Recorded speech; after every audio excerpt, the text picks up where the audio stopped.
Yo entiendo muy bien la confusión que pudiera surgir de esto. La oposición se ha aferrado a decirnos que nuestra discusión no es constitucional, que lo que nos ha enviado la Cámara de Diputados no está en la Constitución.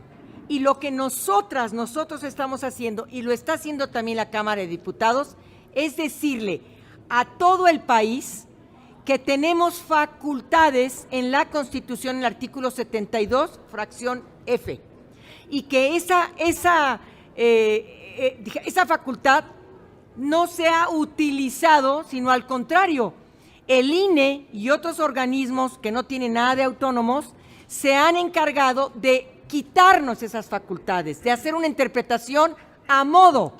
Lo que se hizo el día de hoy es decirle al país entero, a la oposición entre ellos y al pueblo de México, que tenemos esas facultades que el INE quería quitarnos, que el tribunal quería quitarnos, y tenemos la facultad en la Constitución. Por eso tenemos que recalcar que no estamos modificando ninguna Constitución, sino estamos ninguna ley, sino le estamos recordando a estos organismos que estamos facultados y que la Constitución nos permite y nos tenemos que apegar a este decreto de interpretación al que volvemos a recordarle al país que es nuestra facultad. ¿Sí me expliqué? Sí, claro. Entonces no hay ni más facultades para el presidente ni menos.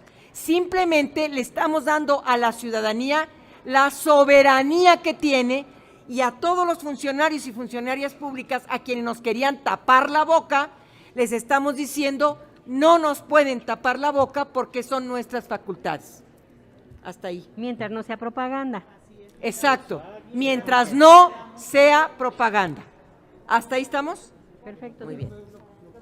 Sí, a ver, y también nada más para aclarar, en estas 2 horas de discusión que básicamente quien más habló fue la oposición, no nos dijeron en qué artículo teníamos prohibido hablar de la revocación de mandato, no nos dijeron en qué artículo teníamos prohibido difundir que la gente participara en la consulta de revocación de mandato, y no nos lo dijeron porque no lo hay, porque no hay un solo artículo que nos lo impida. Lo único que está como facultad exclusiva del INE es contratar radio y televisión, y eso nadie lo está haciendo más que el INE, por cierto, de manera muy retardada y con muy pocos anuncios, y utilizar recursos públicos, y eso tampoco se está haciendo. Entonces, que quede absolutamente claro que no pudieron combatir legalmente esto, y no lo van a poder combatir, pero no se les va a dar la razón porque no estamos violentando ninguna norma. Eran ellos los que estaban violentando la norma al impedirnos que habláramos del proceso. Y sobre el posible juicio político a Córdoba y Murayama. Pues vamos a ver cómo se da este debate en la Cámara de Diputados, y si pasa en la Cámara de Diputados, pues vamos a ver si nosotros vamos a intervenir en el tema después en senadores. Pero vamos a ver qué pasa en diputados. Me gustaría su valoración de cuál ha sido la actuación de Córdoba y de Murayama, sobre todo en el proceso de revocación. No, pues terrible, pues reprobable, o sea, es que son una serie de actuaciones de parte de ellos que definitivamente han estado sesgando sus obligaciones constitucionales.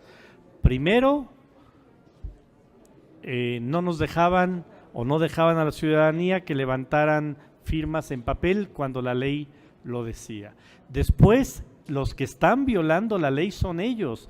Dice la ley de revocación de mandato, tienen que poner el mismo número de casillas de una elección constitucional, no lo están haciendo. Dice la ley de revocación de mandato, tienen que hacer los ajustes necesarios en su presupuesto para que se pueda llevar esta consulta con ese número de casillas, no lo hicieron. Dice la ley que tienen que hacer 2 debates, estamos a 17 de marzo, a menos de un mes y no han hecho ningún debate. Dice la ley que tienen que dar información amplia del proceso, no lo están haciendo.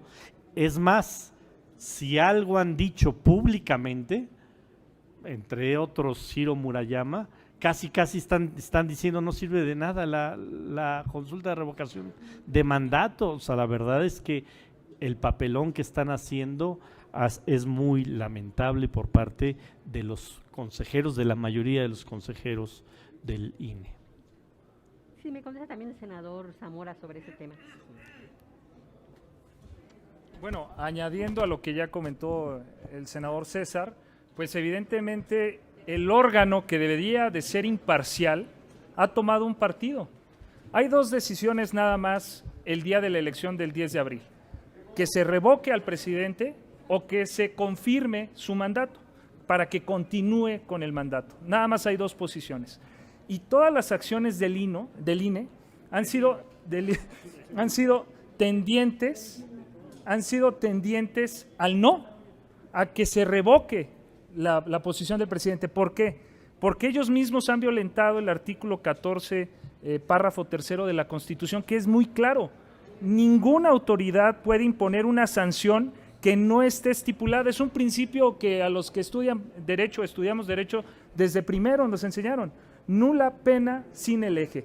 No hay pena que no esté en la ley. ¿Dónde dice que el presidente de la República está impedido a manifestarse? Lo grave es que esa resolución sienta un precedente en donde ningún servidor público, ya no hablemos de funcionarios que son las cabezas de instituciones y dependencias de la administración pública o del Poder Legislativo o del Poder Judicial, cualquier policía, cualquier servidor público que tienen el mismo valor que los funcionarios estarían impedidos en manifestarse políticamente, violentando a nosotros como senadores se nos violenta esa inviolabilidad que tenemos de podernos expresar en estas tribunas y en nuestras redes sociales, sino a todos los demás, incluyéndonos, y a la ciudadanía en general, se le violentaría su derecho humano, es un derecho humano, a la libertad de expresión que consagra el artículo 6º constitucional. Entonces, el INE, que debería de ser el principal encargado de impulsar esta participación democrática y ciudadana, por eso se le pagan millones de pesos de todos nosotros, miles de millones de pesos, para que promueva la participación ciudadana, y resulta que no van a poner todas las casillas. Es ilógico, es tendenciosa la actuación del INE para que se revoque, para que no participe la ciudadanía. Eso no sirve, y por supuesto que Ciro y por supuesto que Lorenzo, su actuación debe ser observada con lupa, y por qué no exigirles que rindan cuentas. No, por supuesto que lo vamos a estar analizando en el Senado también. Muchas gracias. La siguiente pregunta es de Rubén Feital, de Canal 11. Hola, buenas tardes, senadoras, senadores.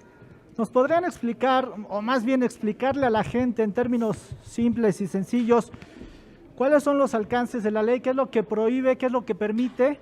Esa sería una pregunta. La siguiente sería, ¿cómo garantizar que los funcionarios, directivos, secretarios no obliguen a funcionarios menores, servidores públicos, a hacer promoción de la consulta bajo pena de sanciones, de correrlos, despedirlos, que no haya obligatoriedad desde las altas esferas hacia los funcionarios menores? Y la tercera, si esta interpretación aplicaría solamente para las consultas ciudadanas o también aplica para elecciones federales y locales. Gracias. Bueno, ¿qué es lo único que está prohibido para este proceso de revocación de mandato? Contratar anuncios de radio y televisión para promover la participación, que eso nadie lo ha hecho, y el INE es el único que lo debería de hacer y lo hace muy poco. Y lo otro es utilizar recursos públicos. Todo lo demás se puede hacer por cualquier ciudadano.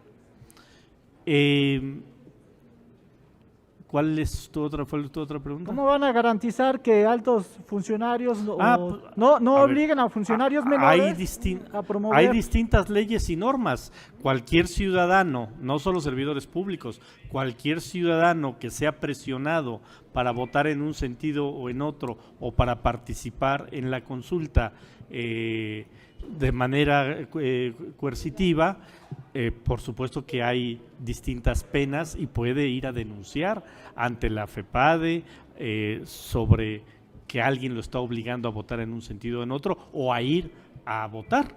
Entonces, eso está intacto, absolutamente intacto, y cualquier ciudadano puede reclamar, o cualquier servidor público que se le obligue a participar o a votar en un sentido o en otro. Pero en cuanto a la promoción y difusión de la consulta, que no se obligue a funcionarios menores o la utilización de programas públicos para ¿no? la participación de la eso población. está claramente, es claramente ilegal. No se puede obligar a nadie y no se puede condicionar la entrega de ningún programa, de ningún beneficio social, de ningún orden de gobierno, ni gobierno federal, ni gobiernos estatales, ni gobiernos municipales para ello, y eso está penado y eso no se tocó en lo que hoy, en la interpretación auténtica que hoy se aprobó. A ver, el senador Vasconcelos también quería comentar. Buenas tardes a todas y a todos. No voy a repetir lo que ya se ha mencionado aquí por parte de mis colegas senadores y senadoras, pero sí quiero agregar un comentario propio. Desde el primer momento, desde que se planteó la posibilidad de llevar a cabo esta consulta de la mayor importancia histórica, el INE se ha dedicado a sabotear, a plantear dificultades, a hacer imposible, si lo hubieran podido lograr, este hito en la historia de México. La consulta es un hito absoluto porque es la primera vez en la historia de México que un gobierno propone que a la mitad del sexenio sea el propio pueblo quien decida si el gobierno debe seguir o debe haber un cambio de gobierno. Esto es llevar hasta sus últimas conclusiones el proceso democrático. Solo un presidente con esta raíz profundamente democrática en su pensamiento pudo haber sugerido esto que, repito, jamás se había hecho en México, aunque sí se hace en otros países. Es decir, que a la mitad del mandato se vuelva a preguntar a la opinión pública, al pueblo de México, si quiere que continúe el gobierno o no en sus funciones. Entonces me parece verdaderamente lamentable que el Instituto Nacional Electoral haya tratado de sabotear esta iniciativa desde el primer momento. Y recuerdo que tiene el INE la obligación constitucional de poner el número de casillas necesario, completo. Ninguna excusa, ninguna consideración económica puede o debe impedir que se lleve a cabo la consulta con todas las casillas de una elección presidencial. Eso es lo que yo quería agregar. Muchas gracias.